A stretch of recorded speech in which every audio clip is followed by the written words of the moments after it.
+2 second year Odia ସାହିତ୍ୟର ଯେଉଁ କବିତାଟି ରହିଛି ବଡ଼ପଣ, ତାହାର 2 ନମ୍ବର ବିଶିଷ୍ଟ ପ୍ରଶ୍ନ ଉତ୍ତର ଆମ୍ଭେ ଆଲୋଚନା କରିବା। ବଡ଼ପଣ କବିତାର କବି ହେଉଛନ୍ତି ରାଧାନାଥ ରାୟ। ତ ପିଲାମାନେ ଭିଡ଼ିଓଟିକୁ ଗୋଟିଏ ଲାଇକ୍ କର ଏବଂ ଚ୍ୟାନେଲଟିକୁ ସବସ୍କ୍ରାଇବ୍ କର ଏବଂ ନିଜ ନିଜ ସାଙ୍ଗ ସହିତ ଭିଡ଼ିଓଟିକୁ ସେୟାର କର। ତ ଚାଲ ଆମେ ପ୍ରଶ୍ନ ଉତ୍ତରଟିକୁ ଆମେ ଆଲୋଚନା କରିବା।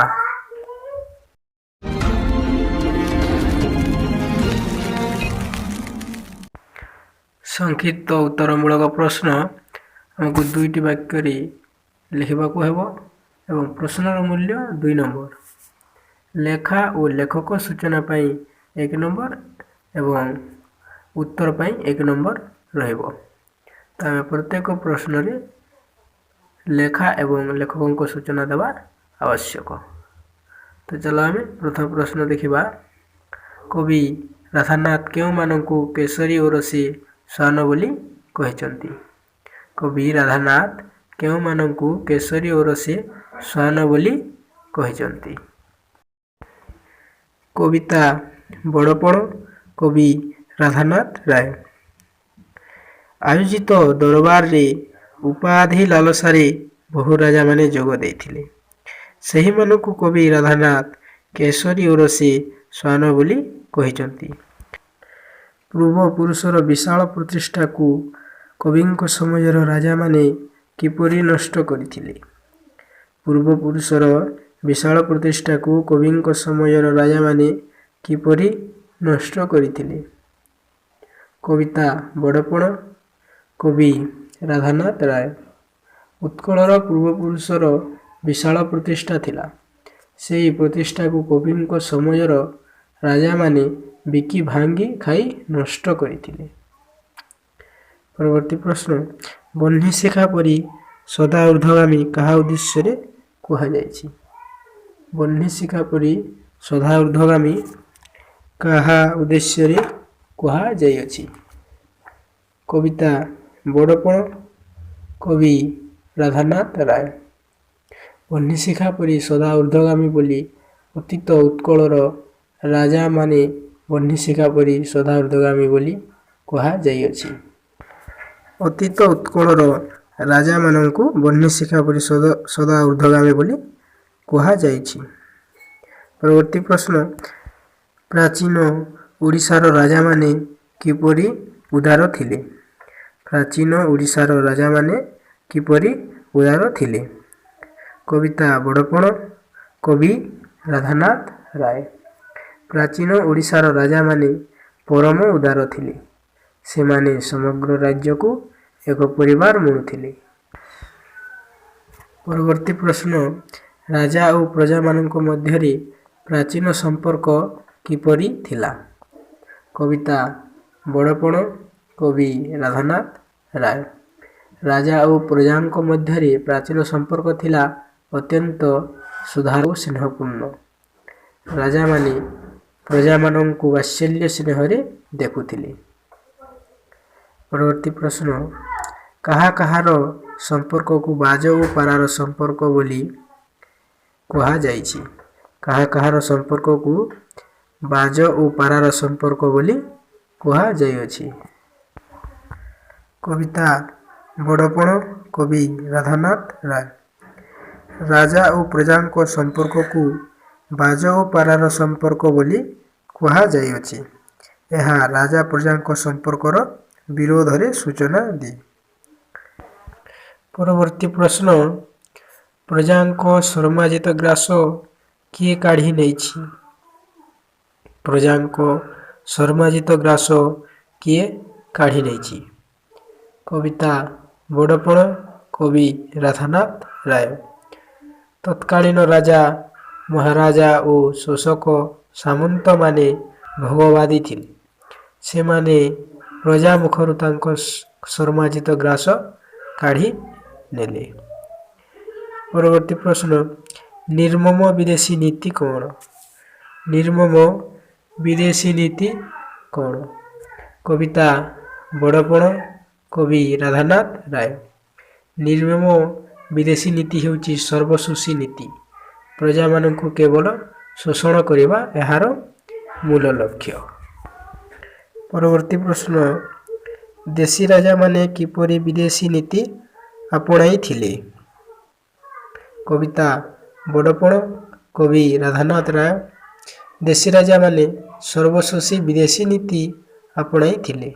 ଏଥିସହିତ ସେମାନେ ସଙ୍ଗୀନ ମନରେ ପ୍ରଜାଙ୍କୁ ଭୟଭୀତ କରୁଥିଲେ। ପରବର୍ତ୍ତୀ ପ୍ରଶ୍ନ, ରାଜାମାନେ ପ୍ରଜାମାନଙ୍କୁ କିପରି ଭୟଭୀତ କରାଉଥିଲେ? କବିତା ବଡ଼ପଣ, କବି ରାଧାନାଥ ରାୟ। ରାଜାମାନେ ପ୍ରଜାମାନଙ୍କୁ ବିଦେଶୀ ସଙ୍ଗୀନ ମନରେ ଭୟଭୀତ କରାଉଥିଲେ, କାରଣ ରାଜାଙ୍କ ସର୍ବଶୋଷୀ ନୀତି ପ୍ରଜା ଧନ ପ୍ରତି ସେମାନଙ୍କର ବ୍ୟାକୁଳତା ବଢ଼ାଉଥିଲା। ପରବର୍ତ୍ତୀ ପ୍ରଶ୍ନ, ଦରବାରକାଳୀନ ରାଜାଙ୍କର ରାଜଧର୍ମ କିପରି ଥିଲା? କବିତା ବଡ଼ପଣ, କବି ରାଧାନାଥ ରାୟ। ଦରବାରକାଳୀନ ରାଜାଙ୍କର ରାଜଧର୍ମ ଥିଲା ପ୍ରଜାଧନକୁ ବୋହି ନେବା, ଗନ୍ଥା ଘରକୁ ସର୍ବସ୍ୱ ମଣିବା ହେଉଛି ରାଜାଙ୍କର ରାଜଧର୍ମ। ପରବର୍ତ୍ତୀ ପ୍ରଶ୍ନ, ରାଜାମାନେ ବିଦେଶୀଙ୍କୁ କିପରି କୁକୁଟାଣ୍ଡ ଖୁଆଉଥିଲେ? କବିତା ବଡ଼ପଣ, କବି ରାଧାନାଥ ରାୟ। ରାଜାମାନେ ଦୁଃଖୀ, ରଙ୍କି, ଅରକ୍ଷିତ ଓ ବିଧବାମାନଙ୍କୁ ତଣ୍ଡୁଥିଲେ। ସେମାନଙ୍କ ଧନରେ ବିଦେଶୀଙ୍କୁ କୁକୁଟାଣ୍ଡ ଖୁଆଉଥିଲେ। ପରବର୍ତ୍ତୀ ପ୍ରଶ୍ନ, ରାଜାମାନେ କ'ଣ ପାଇଁ ଟାକି ରହିଥିଲେ ବୋଲି କୁହାଯାଇଛି? କବିତା ବଡ଼ପଣ, କବି ରାଧାନାଥ ରାୟ। ରାଜାମାନେ ନିଜର ମାଲଖାନାକୁ ଧନରେ ପରିପୂର୍ଣ୍ଣ କରିବାକୁ ଚାହୁଁଥିଲେ, ତେଣୁ ସେମାନେ ଜରିମାନା କରି ଧନ ଅର୍ଜନ କରିବାକୁ ଟାକି ରହିଥିଲେ। ପରବର୍ତ୍ତୀ ପ୍ରଶ୍ନ, ଧନ ଅର୍ଜନର ପ୍ରକୃତ ସୁଫଳ କିପରି ମିଳେ ବୋଲି କବି କହିଛନ୍ତି? ଧନ ଅର୍ଜନର ପ୍ରକୃତ ସୁଫଳ କିପରି ମିଳେ ବୋଲି କବି କହିଛନ୍ତି? କବିତା ବଡ଼ପଣ, କବି ରାଧାନାଥ ରାୟ। ଧର୍ମ ଅର୍ଜନର ପ୍ରକୃତ ସୁଫଳ ସୁବୟରେ ମିଳେ। ଯକ୍ଷ ଭଳି ତାହାକୁ କେବଳ ଜଗି ରହିଲେ ତାର କିଛି ମୂଲ୍ୟ ନାହିଁ। ପରବର୍ତ୍ତୀ ପ୍ରଶ୍ନ, ମଣିଷର ମୃତ୍ୟୁ ପରେ ତା ଅର୍ଜିତ ଧନର କି ପରିଣତ ହୁଏ? କବିତା ବଡ଼ପଣ, କବି ରାଧାନାଥ ରାୟ।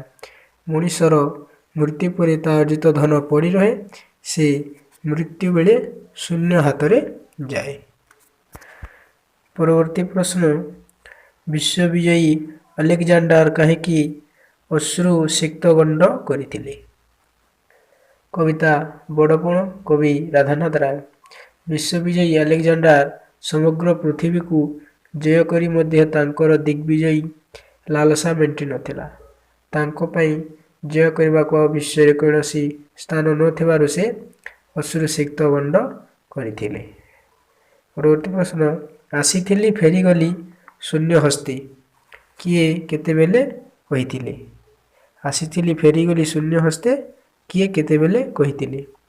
କବିତା ବଡ଼ପଣ, କବି ରାଧାନାଥ ରାୟ। ଆସିଥିଲି ଫେରିଗଲି ଶୂନ୍ୟ ହସ୍ତେ ଏହା ବିଶ୍ୱବିଜୟୀ ଆଲେକଜାଣ୍ଡାର କହିଥିଲେ। ସେ ଏଭଳି କହିବାର କାରଣ ହେଉଛି ସମଗ୍ର ବିଶ୍ୱ ବିଜୟ କରିଥିଲେ ମଧ୍ୟ ତାହା ମୂଲ୍ୟହୀନ ବୋଲି ତାକୁ ପ୍ରତୀୟମାନ ହେଲା। ତେଣୁ ତାଙ୍କର ମୃତ୍ୟୁ ପରେ କୋକେଇରେ ତାଙ୍କ ଶବକୁ ନେବାବେଳେ ଦୁଇ ପାର୍ଶ୍ୱକୁ ଦୁଇ ହାତ ଲମ୍ବାଇ ଦେଇ ଜଗତକୁ ଜଣାଇ ଦେବାକୁ ଚାହୁଁଥିଲେ ଯେ ସେ ଶୂନ୍ୟ ହସ୍ତରେ ଜନ୍ମ ଲାଭ କରିଥିଲେ ଏବଂ ଶୂନ୍ୟ ହସ୍ତରେ ମୃତ୍ୟୁବରଣ କଲେ। ପରବର୍ତ୍ତୀ ପ୍ରଶ୍ନ, ରାଜାମାନେ ପ୍ରଜାଙ୍କଠାରୁ ଶୋଷଣ କରି ଆଣୁଥିବା ବିତ୍ତ କିପରି ବ୍ୟୟିତ କରିଥିଲେ? କବିତା ବଡ଼ପଣ, କବି ରାଧାନାଥ ରାୟ। ରାଜାମାନେ ପ୍ରଜାଙ୍କଠାରୁ ଶୋଷଣ କରି ଆଣୁଥିବା ବିତ୍ତ ଗଣିକା, ଓକିଲ ଓ ଛାମୁଆଙ୍କୁ ପୋଷିବାରେ ଅର୍ଥ ଅପବ୍ୟୟ କରୁଥିଲେ।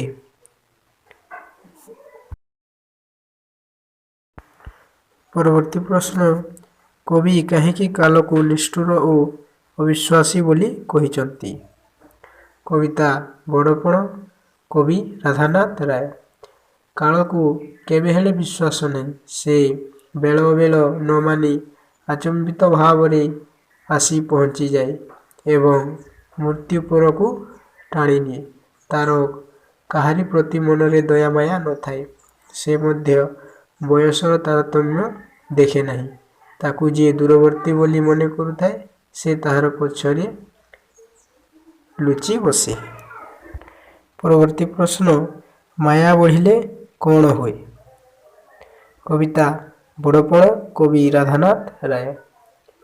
ମାୟା ବଢ଼ିଲେ ମାୟାର ଚେର ତଳକୁ ତଳ ଭେଦିଯାଏ, ଅର୍ଥାତ୍ ସାଂସାରିକ ବନ୍ଧନ ଦୃଢ଼ ହୋଇଥାଏ। ପରବର୍ତ୍ତୀ ପ୍ରଶ୍ନ, ଧର୍ମପୋତ କିଏ ଓ କାହିଁକି ଗଢ଼ିଛନ୍ତି? କବିତା ବଡ଼ପଣ, କବି ରାଧାନାଥ ରାୟ। ଏହି ସଂସାର ରୂପକ ବାରିଧିକୁ ପାରିହେବା ନିମିତ୍ତ ଧର୍ମ ନାମକ ପୋତ ବିଧି ଗଢ଼ିଛନ୍ତି। ଅର୍ଥାତ୍ ଧର୍ମ ହିଁ ମାନବକୁ ସଂସାର ସାଗରରୁ ଉଦ୍ଧାର କରେ। ପ୍ରକୃତ ବଡ଼ପଣ କ'ଣ? ପ୍ରକୃତ ବଡ଼ପଣ କ'ଣ? କବିତା ବଡ଼ପଣ, କବି ରାଧାନାଥ ରାୟ।